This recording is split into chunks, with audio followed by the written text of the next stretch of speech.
un petit décryptage spirituel ou psychique autour de l'Antfeuste de Troie, donc une bande dessinée. Ça change un petit peu puisque j'avais fait des décryptages sur des films et puis des dessins animés. Et puis ça permet aussi de découvrir toujours d'autres supports un petit peu pour grandir. D'ailleurs, si vous avez une bande dessinée en l'occurrence donc qui vous aide à grandir spirituellement ou psychiquement, partagez dans les commentaires, c'est sympa donc de grandir ensemble, hein, voilà. C'est une bande dessinée moi qui m'a beaucoup accompagné quand j'étais adolescent et puis qui a une super référence encore pour moi aujourd'hui. En fait, ça parle de capacité psychique, ça parle d'identité, ça parle de pouvoir identitaire, de pouvoir interne. Donc c'est super, voilà. Je vous ai mis dans la description de quoi la trouver si vous voulez l'acheter sur différents sites. Comme ça, voilà, vous pourrez trouver de l'info dessus. Donc je vais vous en parler un petit peu sans spoiler, et puis après peut-être que je vais peut-être plus spoiler, mais je dirai à quel moment c'est.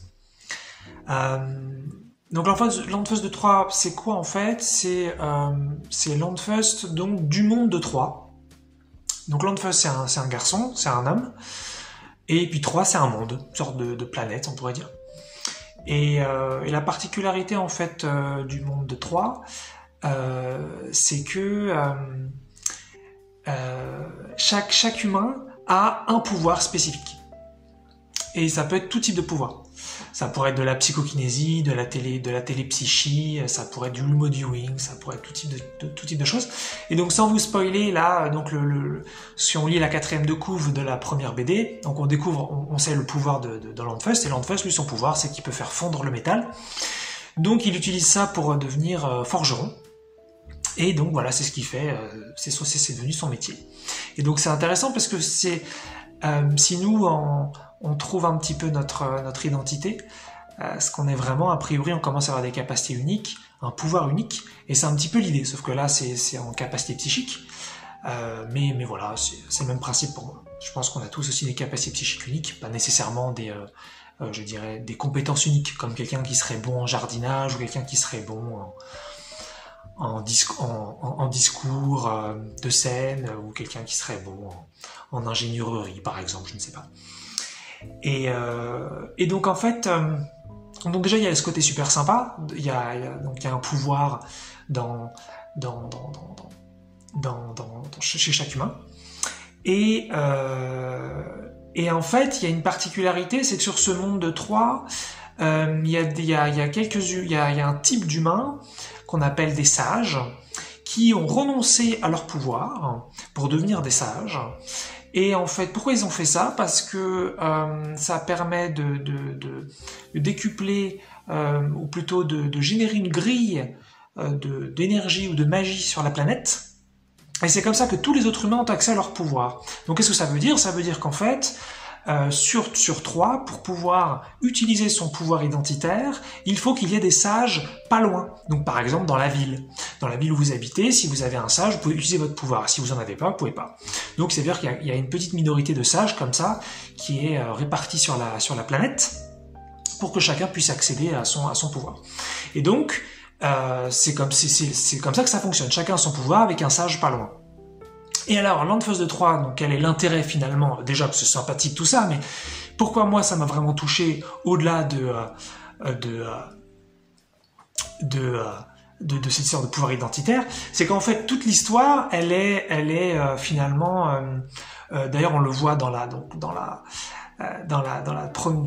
couverture de la toute première BD, c'est que dès le début en fait il va trouver une épée, peu importe, je vous dis pas comment il la trouve, mais il découvre une épée, et en touchant cette épée, il accède à ce qu'ils appellent le pouvoir absolu. C'est ce qu'on voit un petit peu donc sur la première couverture. Donc je vais pas trop vous dire ce que c'est que le pouvoir absolu, parce que ça va être, je pense que je vais dans la partie spoiler, mais voilà, je vais m'arrêter là pour la partie un petit peu tout public entre guillemets. Donc voilà, regarde, c'est une vieille BD, ça date de de 94, la toute première, ça allait après jusqu'à 2000. Après, ils en ont fait d'autres. Il y a eu Landfuss des étoiles, puis Landfuss Odyssey. Et puis après, ils ont même fait une autre petite, encore Landfuss de 3. Ce que je vous conseille vraiment, c'est de lire les 8 premières BD, donc entre 94 et 2000. Elles sont génialissimes. Et puis voilà, et puis la 8e est super, je veux dire, comme fin, je vais en parler justement juste après, c'est top. Donc voilà, vraiment je vous recommande ça, c'est super. Donc maintenant on arrive voilà, dans la partie spoiler, donc si vous voulez découvrir, regardez pas. Donc c'est l'occasion pour moi de donner peut-être d'autres pouvoirs, justement qui ne sont pas sur la 4e de couve. Donc en fait, Landfuss il va au contact de cette épée, comme c'est un truc, il obtient donc le pouvoir absolu. Donc c'est quoi le pouvoir absolu? C'est le pouvoir d'avoir tous les pouvoirs. Et donc c'est pour ça que moi ça m'a touché en fait quand j'ai lu ça. Donc ça date, hein.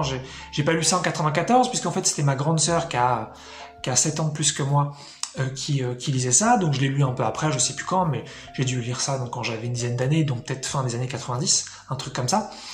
Et donc ça date, voilà, ça veut dire que j'ai dû lire ça déjà il y a environ peut-être 25 ans, quelque chose comme ça.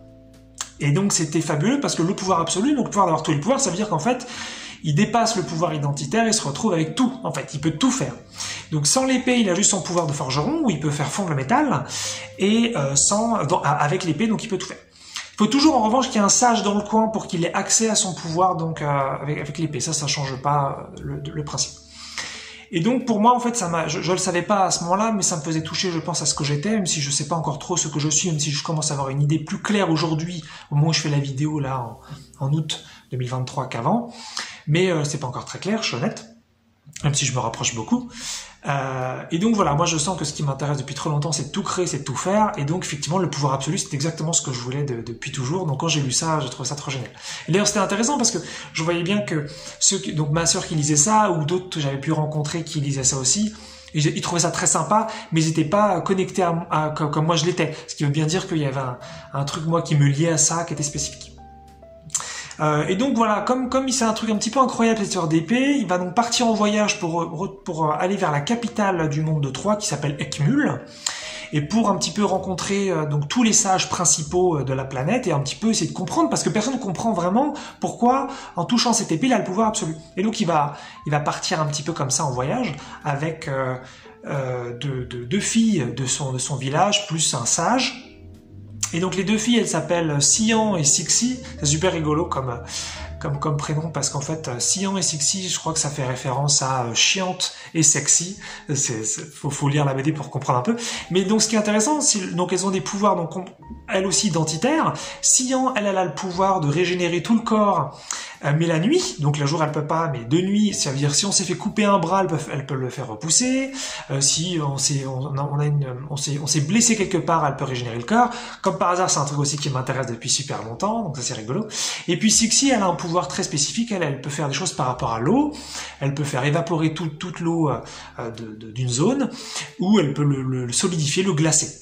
Donc voilà, et donc ça va évidemment servir, parce qu'en fait on est dans un monde un petit peu moyenâgeux, c'est ce que j'ai pas dit au début, et donc il y a beaucoup de dangers, donc il va y avoir beaucoup d'aventures, il va se passer, il y a plein de périls, plein de trucs, donc tous ces pouvoirs-là vont pouvoir servir. Et puis évidemment, il croise d'autres humains, et chaque humain a un pouvoir. Il y a des pouvoirs complètement inutiles, et des pouvoirs très très utiles, donc voilà, tout le monde là-dessus n'a pas... Enfin, il faut savoir bien utiliser aussi ses capacités, un petit peu comme peut-être ce qu'on trouve aujourd'hui dans notre société. On n'a pas tous les mêmes compétences, je dirais, vraiment approfondies. Voilà, identitaire quoi. Et donc ça c'est vraiment dans la première BD, il y a tout ça qui se met en place. Ils vont partir un petit peu comme ça en quête donc d'Eckmühl pour essayer de comprendre un peu plus. Et puis c'est à la fin de la première BD en fait qu'ils arrivent dans Eckmühl, et donc dès la deuxième BD sur les 8, puisque comme je l'ai dit, il y a donc 8 BD principales autour de ça. Ils vont pouvoir donc dès le début de la deuxième BD déjà être à Eckmühl, et donc ça va avancer. Et quelque chose aussi donc qui change dès la deuxième BD, c'est qu'il y a une sorte de dualité un peu qui arrive dans l'histoire. C'est qu'il y a Thanos, qui est un petit peu l'antithèse de Landfuss, c'est-à-dire qu'en gros Landfuss c'est le gentil, Thanos c'est le méchant, et donc on découvre ce nouveau personnage Thanos qui a en fait la même particularité que Landfuss, c'est que quand il touche l'épée, lui aussi il a le pouvoir absolu. Donc Thanos en fait son pouvoir propre c'est de se téléporter n'importe où, donc ce qui est quand même vachement pratique, surtout quand on est méchant. il peut faire des coups de bâtard un peu partout. Le seul truc, c'est qu'il se retrouve toujours tout nu une fois qu'il s'est téléporté, donc il faut qu'il gère les vêtements. Mais voilà, s'il touche l'épée, lui aussi, il a le pouvoir absolu, donc c'est un petit peu l'antithèse, bien que c'est un faux miroir, parce que la différence entre Landfust et Thanos, c'est que Landfust, il est très naïf, il est pas malin du tout comme personnage, et donc il a pas de vision en fait. Lui, il s'en fout, lui, il était content d'être forgeron, il était content dans son petit village, il a pas d'ambition. Il se trouve qu'il a le pouvoir absolu avec l'épée, mais ça l'intéresse pas tant que ça, donc il doit faire le voyage pour aller avec Mule, et puis il doit devoir étudier un petit peu tout ça, et puis il doit un petit peu se défendre lors des aventures, mais ça l'intéresse pas tant que ça en fait. Alors que Thanos, lui, c'est un vrai méchant qui a toute une vision. Lui, il veut récupérer l'épée pour asservir toute la planète et devenir le maître, quoi. Donc c'est vraiment pas pareil. Landfust, c'est pas un vrai gentil en fait. Il est plutôt très naïf, ce qui le rend peut-être aussi d'ailleurs très intéressant.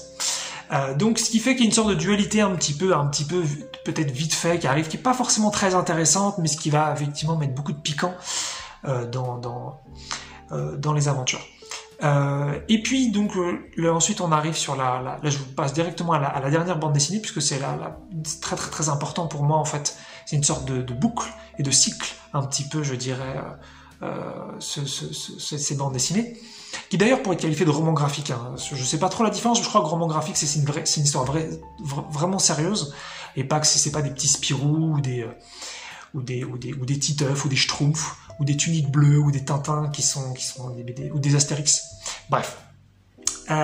Donc dans la 8e BD, il se passe un truc vraiment vraiment incroyable. Donc la 8e BD, ça s'appelle La Bête Fabuleuse. Et en fait, il va découvrir finalement la source de la magie sur la planète, qui était un petit peu connue, mais qui était un petit peu cachée. C'est-à-dire qu'en fait, il y avait un gros monstre, enfin une grosse bête plutôt, qui s'appelle le Magoamot, et qui est un petit peu caché sur la planète, et c'est lui qui génère toute la magie sur 3. Et c'est grâce à lui que chacun a son pouvoir, et c'est grâce à lui qu'en fait les sages peuvent relayer la magie depuis le Magoamot sur ensuite des zones un peu plus larges sur la planète. Et donc sans Magoamot, pas du tout de magie. Et en fait,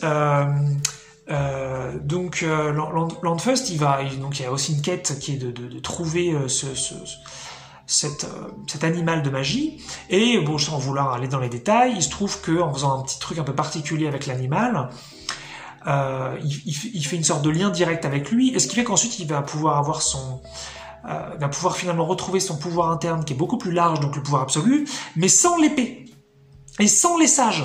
Et c'est un petit peu ça en fait, pour moi le truc qui m'avait profondément touché. Donc bien sûr, en lisant toutes les BD avant, il y avait ce côté finalement très très dépendant dedans, c'est-à-dire déjà besoin d'un sage, besoin donc que d'autres relayent et permettent finalement d'accéder à son pouvoir interne. Alors c'est mieux que rien, c'est sûr, mais voilà. Et puis il y avait aussi ce côté peut-être un peu limité où c'est super d'avoir chacun un pouvoir, mais si on a envie d'en avoir d'autres, voilà, on peut pas trop. Et donc l'épée déjà, même si ça crée une dépendance, à la fois besoin du sage et à la fois besoin de l'épée. Ça permettait quand même d'avoir le pouvoir absolu, ce qui pour moi est une évidence quand on veut créer tout. C'est juste que ça soulève des questions d'éthique et de responsabilité, et c'est pour ça qu'il faut avoir une conscience, je pense, suffisamment développée. Mais avec cette 8e bande dessinée, sur la bête fabuleuse, le Magoamot, et bien justement, il va pouvoir devenir complètement indépendant. Il n'a plus besoin de l'épée, il n'a plus besoin de sage, comme je l'ai dit, et il a le pouvoir absolu. Tout le temps en fait, tout le temps, avec son propre corps. Parce que l'épée c'était vraiment un truc extérieur. On est encore sur cette idée comme dans notre société où on est complètement faible, mais on peut avoir de la puissance grâce à des technologies extérieures. Donc au moins déjà avec les pouvoirs identitaires sur 3, il y a quand même une puissance interne, donc ça c'est super sympa. Et là justement, avec cette transformation qu'il fait dans la 8e bande dessinée, il peut devenir complètement indépendant. Et c'est ça moi je me souviens, j'ai lu ces 8 BD plusieurs fois, puisque c'est quelque chose qui m'a touché beaucoup. Et à chaque fois que je disais ça me mettait à chaque fois les larmes aux yeux, parce que je sens vraiment qu'il y a un truc par rapport à ça que moi je cherche depuis longtemps. Je suis sûr qu'on est beaucoup à chercher ça, c'est juste qu'on ne s'est pas forcément trouvé, donc je me sens parfois encore seul sur ce sujet. Et pour moi le pouvoir absolu, le pouvoir de pouvoir tout faire, c'est la création de réalité, c'est la création vibratoire. La conscience vibratoire, ce sont les vibrations de création, c'est des mots, ça veut dire un peu la même chose, mais ça permet d'avoir des prismes, des angles un peu différents. Et voilà, c'est vraiment, je pense, ce que je suis. En tout cas, je suis prêt toujours à lâcher ça et à me remettre en question et à me tromper pour pas essayer de trop bloquer ce que je suis si c'était pas tout à fait ça, c'est important. Mais voilà, je pense on n'est pas tous faits pour être Landfust, on n'est pas tous faits pour avoir le pouvoir absolu, on n'est pas tous faits pour pouvoir gérer ça. Mais je pense que certains d'entre nous sont faits pour ça, on a suffisamment d'éthique et de conscience pour ça. Et on n'est pas là pour briller, on n'est pas là pour être dans l'ego, on est là pour être amour et être égaux avec tout le monde. En tout cas, moi, c'est ce qui m'appelle depuis longtemps. Pouvoir tout créer, pouvoir tout faire sans aucune limite. Et puis après, bah, que tous ceux qui veulent ça puissent le faire. Hein, que ce soit pas voilà seulement à certaines personnes comme moi peut-être, mais en tout cas voilà, ça permet donc cette bande dessinée, ça permet de se rapprocher un petit peu grâce à la fiction de la création de réalité, de son identité, de chacun son pouvoir, chacun ses compétences. Et c'est vraiment un truc que je vous conseille, c'est très très beau. Il y a les dessins qui progressent à partir peut-être de la deuxième ou la troisième BD. Les dessins de la première BD sont peut-être un petit peu jeunes, un petit peu difficiles, mais c'est pas un souci, c'est assez marrant aussi. Et puis il y a beaucoup d'humour, c'est super bien pensé. C'est parfois un petit peu, il y a de l'humour, parfois un petit peu adolescent, c'est un petit peu pipi caca, mais c'est pas méchant, c'est pas très très important.